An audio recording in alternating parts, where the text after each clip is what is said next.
여러분, 혹시 여러분은 부자가 될 사주, 부자가 될 관상, 또 부자가 될 팔자라는 말을 믿으시나요? 아마 분명 여러분들은 이런 종류의 말들을 참 많이 들어오셨을 것입니다. 자, 오늘은 과연 이런 말들이 맞는 말인지, 또 실제로 존재를 하는 것인지, 그리고 또 우리 사주학과 관상학에서는 이런 말들에 관해서 어떻게 이야기를 하고 있는지에 관해서 알려드리도록 하겠습니다. 여러분, 안녕하세요. 이정재입니다. 여러분, 얼마 전 모 교사에게 우리 아이는 왕의 DNA를 가지고 있으니 야단도 치지 말고 또 훈계도 하지 말라는 식의 참 황당한 압력을 행사한 어느 학부모의 이야기가 TV에 나온 적이 있었죠. 네, 그 부모에게 그런 허무맹랑한 이야기를 말해준 상담가가 있었다고 합니다. 맞습니다. 이런 사람은 그저 좋은 이야기를 해주고 돈만 챙기려는 그런 사기꾼에 불과한 사람이지 절대 올바른 상담가라고는 할 수 없을 거예요. 네, 자칫 이런 사람을 만나게 되면 폐가 망신할 우려도 있으며 아니라도 최소한 자녀의 삶은 망치게 된다는 것이죠. 여러분, 우리 사주학계에서는 아주 유명한 고사가 있어요. 한 부모가 두 아이를 데리고 사주를 보러 갔더니 한 아이에게는 세상을 호령할 팔자이니 잘 키우라고 말을 했다고 하고, 또 한 아이에게는 거지가 될 팔자이니 신경 쓰지 말고 저 아이나 잘 키우라고 했다고 합니다. 그런데 훗날 거지가 될 팔자라던 그 아이는 큰 성공을 하여 세상을 호령하는 사람이 되었고, 정작 세상을 호령할 팔자라던 아이는 거지가 되어 여기저기 빌어먹고 다니게 되었다라는 이야기가 말입니다.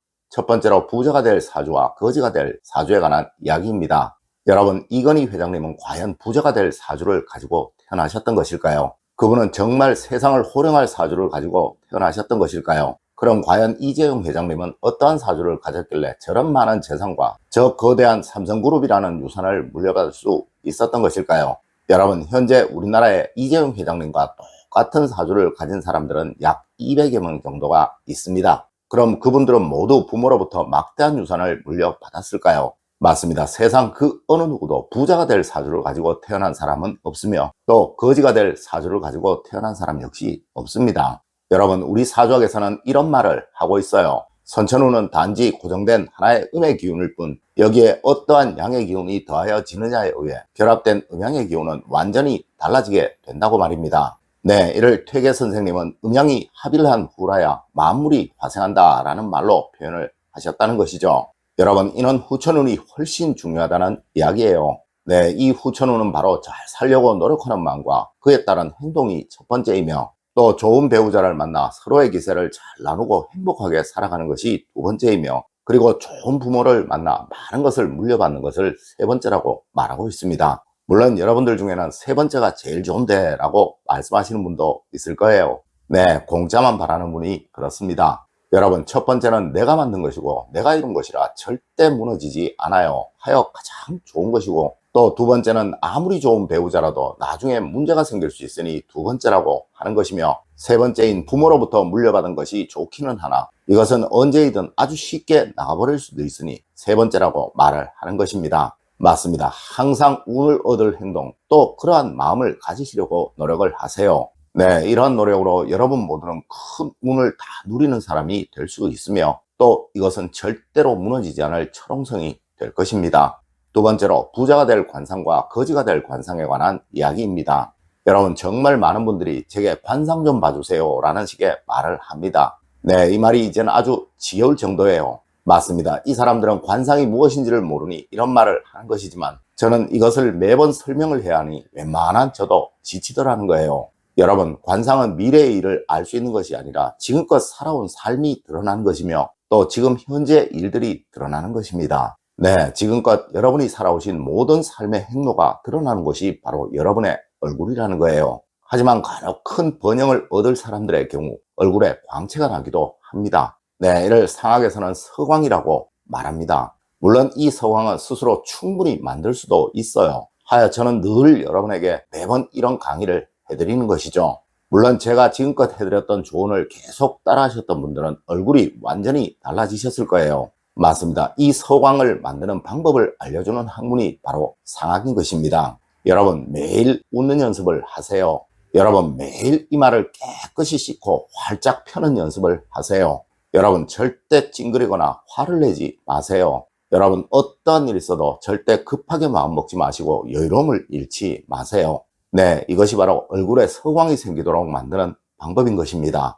세 번째로 혼자 살 팔자와 좋은 배우자를 만날 팔자에 관한 이야기입니다. 아마 분명 많은 분들이 이런 말을 할 것이며 또 여러분도 많이 들어보셨을 거예요. 아이고 내 팔자야, 내 팔자가 그렇지 뭐, 누구는 팔자가 좋아서 또 누구는 혼자 살 팔자라던데 라는 식의 팔자에 관한 이야기 말입니다. 여러분, 이 팔자는 8팔자와 글자자라는 글자가 합쳐져서 팔자라고 하는 것인데, 이는 8자의 글자라는 의미의 말이에요. 네, 여러분의 사주가 8자, 즉 바로 팔자라는 것이죠. 맞습니다. 여러분의 사주를 바로 팔자라고 말을 하는 거예요. 여러분, 앞서 제가 사주에 관한 이야기를 해드릴 때 부자가 될 사주가 따로 없고 또 거지가 될 사주가 따로 없다고 말씀을 드렸었죠. 네, 혼자 살 팔자도 없고 또 좋은 남편을 만날 팔자도 따로 없다는 것입니다. 그리고 또 제가 타고난 사주보다 후천적으로 만들어가는 후천운이 훨씬 중요하다고도 말씀을 드렸죠. 여러분, 제 말 믿으세요. 제가 지금껏 수만 명 이상의 사주를 보았고 또 이름도 지어주었고 풍수뿐만 아니라 이 상학에 관한 공부 역시 저보다 더 많이 한 사람은 국내에 거의 없을 거예요. 네, 모든 것은 다 여러분이 만들어 가시는 것입니다. 그리고 또 정말 중요한 것, 가난하고 힘들게 살아가는 사람일수록 팔자에 관한 이야기, 운명에 관한 이야기를 많이 하고 잘 사는 사람, 또 성공한 사람일수록 운, 즉 후천적인 노력이나 마음가짐에 관한 이야기를 많이 한다는 것입니다. 여러분, 항상 운을 만들려는 사람이 되세요. 분명 여러분 모두는 큰 행복도 얻을 수 있으며 또 큰 부와 번영 역시도 얻을 수 있습니다. 네, 하늘은 여러분을 세상에 내실 때 모두에게 큰 복을 주셔서 내셨습니다. 하지만 여러분 스스로가 이를 믿지 못하고 또 부정을 하니 이를 얻지 못하시는 거예요. 네 번째로 부자가 될 수 있는 사람과 또 부자가 절대 될 수 없는 사람에 관한 이야기입니다. 여러분, 부자가 될 수 있는 사람은 앞서 말씀드렸듯이 운에 관해서 이야기를 하고 또 운을 만들려고 노력을 하는 사람이며, 그리고 절대 부자가 될 수 없는 사람은 늘 자신의 신세를 한탄하고 그냥 자신의 운명에 순응하고 절대 바꾸려고 노력을 하지 않는 사람입니다. 맞습니다, 여러분. 일을 해야 월급을 받을 것 아닙니까? 네, 일도 안 하고 월급만 달라고 하면 하늘인들 월급을 주겠습니까? 여러분, 이 일이 바로 여러분 스스로를 바꾸고 변화시키려고 노력을 하시는 거예요. 네, 하늘은 분명 그에 따른 보상을 운이라는 것으로 해 줄 것입니다. 다섯 번째로 말년이 부유할 관상과 말년이 가난할 관상에 관한 이야기입니다. 여러분, 말년이 행복하기 위해서 또 부유하기 위해서는 항상 행복해지는 방법대로 살아가시려고 노력을 하셔야 합니다. 네, 행복을 얻기 위해서는 가족을 소중히 여기고 또 친구를 아끼고 소중히 여기며 여러분의 지인들을 사랑하시는 거예요. 맞습니다. 사람은 반드시 사람으로 인해 번영도 얻고 또 행복도 얻게 되는 것입니다. 여러분, 절대 여러분의 주변 사람들을 쉽게 함부로 대하지 마세요. 네, 그리하면 반드시 말년은 가난해지게 되고 또 어려워지게 됩니다. 여러분, 말년이 부유할 관상은 바로 주변 사람들에게 너그러움과 사랑스러움을 늘 표현하는 것이며, 또 말년이 가난할 관상은 바로 주변 사람들에게 화를 내고 모질게 대하고 그리고 또 악하게 대하는 관상인 것입니다. 여러분, 오늘은 상학과 사주학에 관한 올바른 이야기를 해드렸습니다. 오늘 제가 알려드린 이야기 여러분들 꼭 명심하시길 부탁드리며 오늘의 이야기를 마치도록 하겠습니다. 늘 올바른 학문과 올바른 지식을 여러분들께 전하도록 노력하겠습니다. 여러분 긴 시간 감사드립니다. 감사합니다.